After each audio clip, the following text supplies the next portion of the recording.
आइए अब डिस्कस करते हैं थीम्स को। सबसे पहले तो इसमें लव की डिफ़िकल्टी के बारे में थीम है कि जब कोई किसी से प्यार करता है तो पहली मुश्किल जो उनको झेलनी पड़ती है वो होता है कि जो ये प्रोसेस होता है लव का, ये कभी भी स्मूथ नहीं चलता। ये डायलॉग लाइजेंडर कह रहा होता है।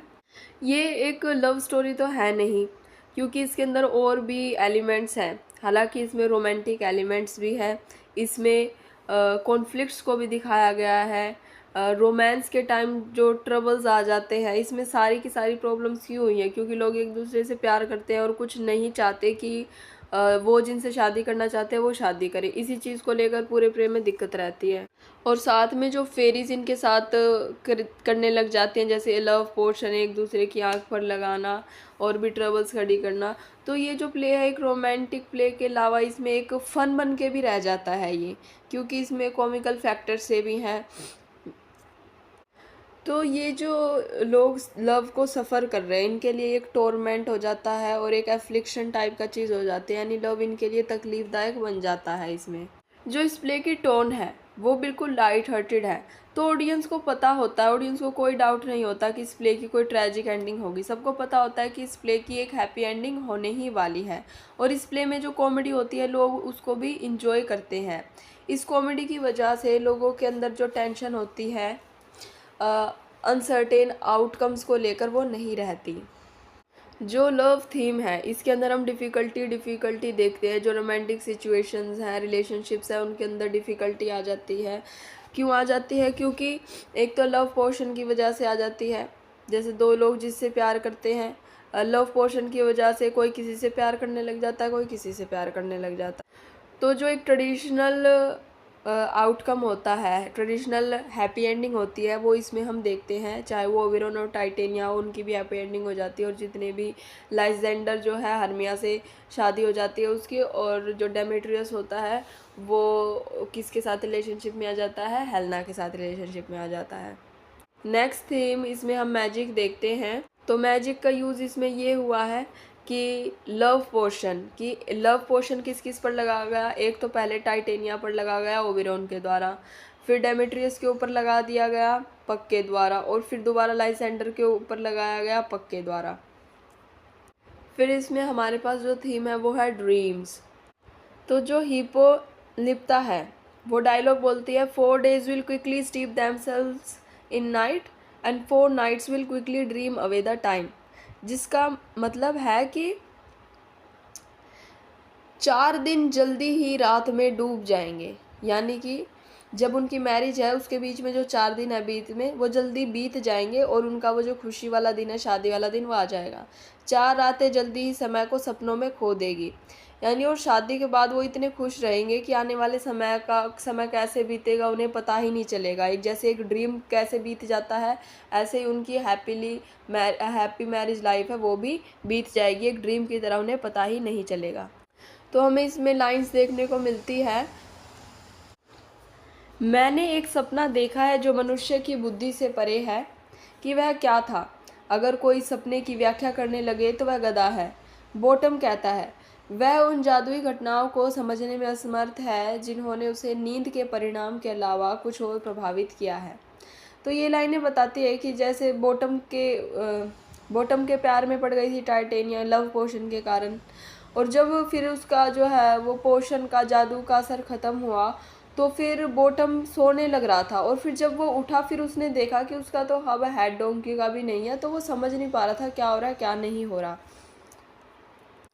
शेक्सपियर जो है इसमें इंटरेस्टेड है हमको बताने के लिए कि जो ड्रीम्स है वो कैसे काम करता है। हमारे ड्रीम में जैसे कुछ भी इवेंट्स कभी भी हो जाते हैं, किसी भी टाइम हो जाते हैं, जैसे नॉर्मल लाइफ चलती है ऐसा ड्रीम में नहीं होता।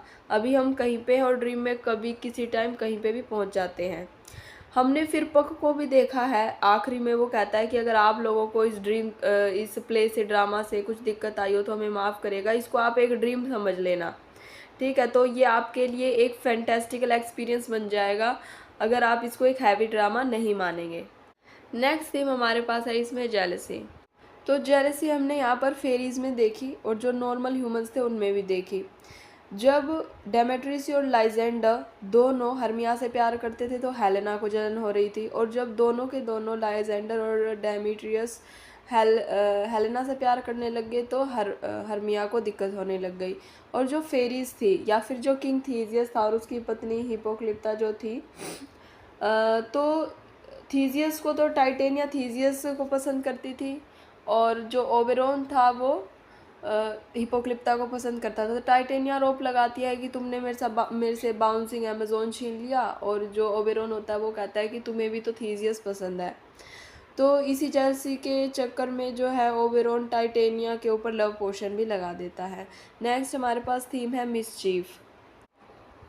तो जो फेरिस को एसोसिएट किया है मिसचीफ के साथ, जो ट्रेडिशनल ब्रिटिश फोकलोर में फेरिस को मास्टर चीफ मिसचीवर्स के तौर में देखा गया। इसमें हमने पक को देखा जो कि जिसका नाम रॉबिन वुड फेलो है, वो कहता है कि उसे भी मतलब उसको देख के दिखता है कि उसको मिसचीफ करना अच्छा लगता है। नेक्स्ट थीम है इसमें हमारा ट्रांसफॉर्मेशन। तो इसमें हमने इमोशनल ट्रांसफॉर्मेशंस तो देखे ही सबके, और फिजिकल ट्रांसफॉर्मेशन भी देखा। फिजिकल ट्रांसफॉर्मेशन था कि जो निक बॉटम का जो चेहरा था वो डोंकी का बना दिया था। उसके बाद थीम है अनरीजन। तो जब लाइजेंडर और हर्मिया सो रहे थे फॉरेस्ट में, तो जब हर्मिया की आंख खुली तो उसने पाया कि लाइजेंडर वहाँ पर था नहीं। फिर एक अनरीजन हम देखते हैं, जो बॉटम है उसका डोंकी का सिर है, फिर भी उसे टाइटेनिया के साथ बिठाया गया और पेड़ के नीचे उसको क्राउन पहनाया जा रहा है। और लाइजेंडर जो है हर्मिया के फेस पे स्पिट करता, कहता मैं तुमसे प्यार नहीं करता। ये सारे अनरीजन्स हैं। अब थीम है हमारे पास रिवर्सल। तो रिवर्सल में है कि जो भी जादू जिस पर किया गया था वो वापस वैसा कर दिया था, बस डेमेट्रियस को छोड़ के।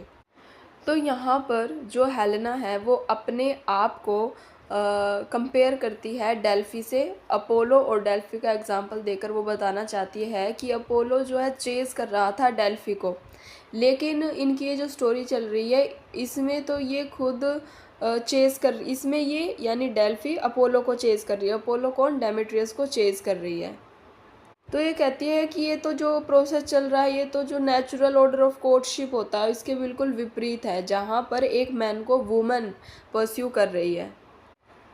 तो जो नेक्स्ट हमारे पास लाइन है, the dove pursues the griffin, the mild hind makes speed to catch the tiger. जो डव होता है वो जेंटल होता है, और जो ग्रिफिन होता है उसका मतलब फियरसम होता है। हिंड फीमेल डियर होती है और टाइगर एक प्रे होता है। तो हेलेना कह रही है कि टाइगर एक डियर के पीछे भागता है उसका शिकार करने के लिए, लेकिन यहाँ पर तो जो फीमेल डियर वो खुद को कहती है कि यहाँ पर तो उसे भागना पड़ रहा है टाइगर के पीछे उसका शिकार करने के लिए, यानी वो डेमेट्रियस का पीछा कर रही है ताकि वो उससे जो है शादी कर सके। और फिर वो आगे कहती है कि वुमेन को परस्यू नहीं करना चाहिए किसी को, मैन को परस्यू करना चाहिए वुमेन को। और यहाँ पर इनके केस में बिल्कुल अलग होने लग रहा था। तो जब ओबेरोन देखता है कि जो हेलेना है उसको बहुत ज़्यादा दिक्कत हो रही है कि डेमेट्रियस उससे प्यार नहीं कर रहा, तो वो कहता है मैं सब कुछ ठीक कर दूंगा। तो आगे हमारे पास एक डायलॉग आता है कि ere he to leave this grove thou shall fly him and he shall seek thy love. और वो वादा करता है कि जैसे ही सब इस जंगल से निकलेंगे वो डेमेट्रियस पे कुछ ऐसा करेगा कि वो डेमेट्रियस हेलेना को ही चेज करेगा।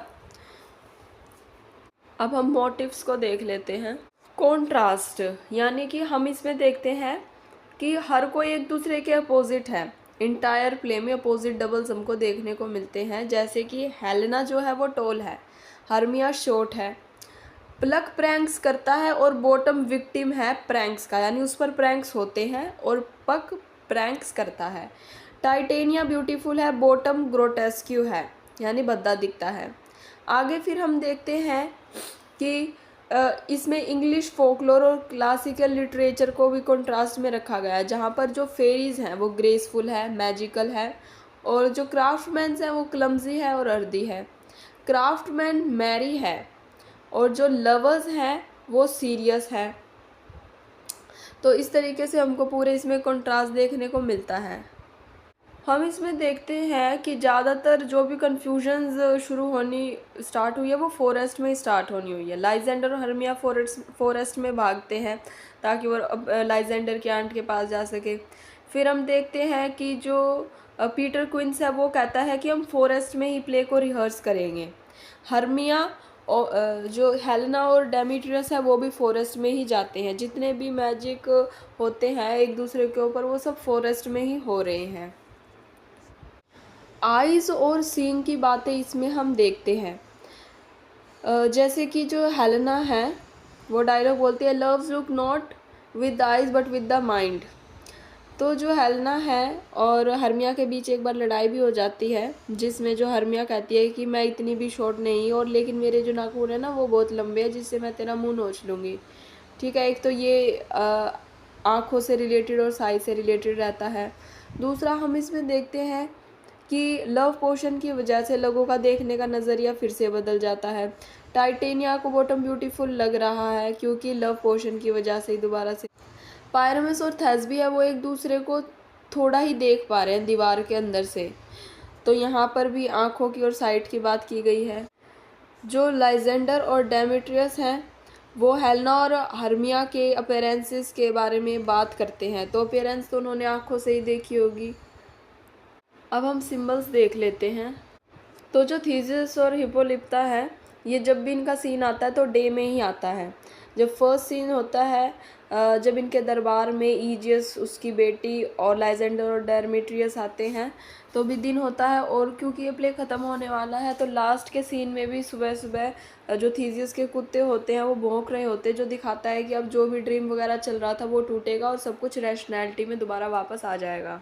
तो जो लव पोशन है ये क्यूपिड्स के द्वारा लगाया जाता है प्यार जो लोग प्यार करते हैं उनके बीच में या फिर अच्छा करने के लिए या उनके बीच में हैवोक लाने के लिए।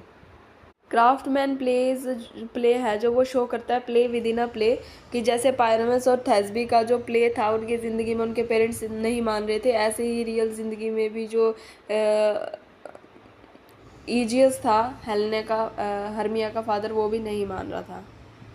तो क्योंकि ये कॉमेडी फीचरिंग प्ले है इसमें कोई पर्टिकुलर प्रोटैगोनिस्ट तो है नहीं। अगर हम प्रोटैगनिस्ट कहना भी चाहते हैं तो हम हेलेना को हर्मिया को लाइजेंडर को ले सकते हैं क्योंकि इन्होंने मेन रोल इनके ऊपर ही कहानी बेस्ड है। और वैसे तो कुछ नहीं है पूरी कहानी में बस थोड़ा कॉमिकल भी है सब कैरेक्टर्स का इक्वली रोल सा दिखता है। तो जैसे इस प्ले में कोई प्रोटैगोनिस्ट नहीं है तो कोई एंटीगोनिस्ट भी नहीं है दोनों में आप समरी उठा कर लिख सकते हो आसानी से। तो अब इसकी सेटिंग देख लेते हैं। ये सिटी ऑफ अथेंस कुछ इसका पार्ट सिटी ऑफ अथेंस में होता है कुछ हम देखते हैं पार्ट जो है फॉरेस्ट में होता है। That lies beyond the city walls. ठीक है कि एक तो महल के अंदर हो रहा है और एक फॉरेस्ट में होने लग रहा है। तो जो सिटी है वो डिपिक्ट करती है सिटी ऑफ एथेंस डिपिक्ट करती है सिविलाइजेशन को लॉ को ऑर्डर को। और जो फॉरेस्ट है वो वाइल्डरनेस को अनार्की को और केओस को शो। तो हमने महल के अंदर तो देखा जो राजा था वो तो लॉ से चलता है। राजा ने हर्मिया को कहा कि अगर तुम अपने पिता के हिसाब से नहीं चलोगी तुम्हें या तो नन बनना पड़ेगा या तुम्हें कोई ना कोई हम सज़ा देंगे। फॉरेस्ट में हमने देखा वहाँ पर कोई ट्रेडिशन कोई रूल्स नहीं चल रहे वहाँ पर हम देखते हैं फेरीज भी मिसचीफ कर रही है। तो जो एथेंस है उससे हमें पता चलता है सिविलाइजेशन का सिस्टम ऑफ लॉ का डिग्री ऑफ रैशनैलिटी का।